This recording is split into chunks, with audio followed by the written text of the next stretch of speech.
মধ্যরাত্রিতে বাংলাদেশের মানুষ যখন ঘরের মধ্যে নিশ্চিন্তে ঘুমিয়েছিল, ঠিক তখনই ত্রিপুরার বিজেপি সরকার মধ্যরাত্রিতে বাংলাদেশকে আগাম সতর্কতা না জানিয়ে ডুম্বুর জলপ্রপাতের বাঁধ খুলে দেয়। আর সঙ্গে সঙ্গে গোমতী নদীর জল হু হু করে ঢুকতে থাকে বাংলাদেশে।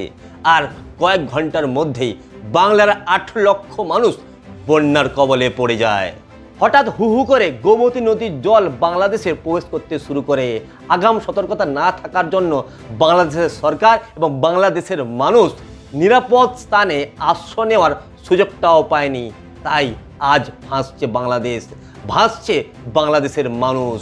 ভেসে গেছে বহু শিশু, প্রাণ হারিয়েছে বহু মানুষ, বহু শিশু।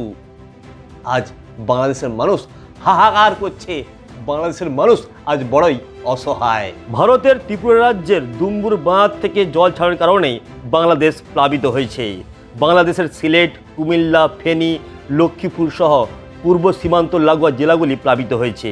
ওই বন্যা নিয়ে বিভিন্ন বাংলাদেশি সংবাদ মাধ্যমে অভিযোগ তোলা হয় যে ভারতের ডুম্বুর বাঁধ থেকে জল ছাড়ার কারণেই এই বন্যা হয়েছে। বাংলাদেশের তথ্য ও সম্প্রচার উপদেষ্টা নাহিদ ইসলাম সংবাদ মাধ্যমে বলেন, আগাম কোনো সতর্কতা বার্তা না দিয়েই ভারত জলবিদ্যুৎ কেন্দ্রের বাঁধ খুলে দিয়ে অমানবিকতার পরিচয় দিয়েছে।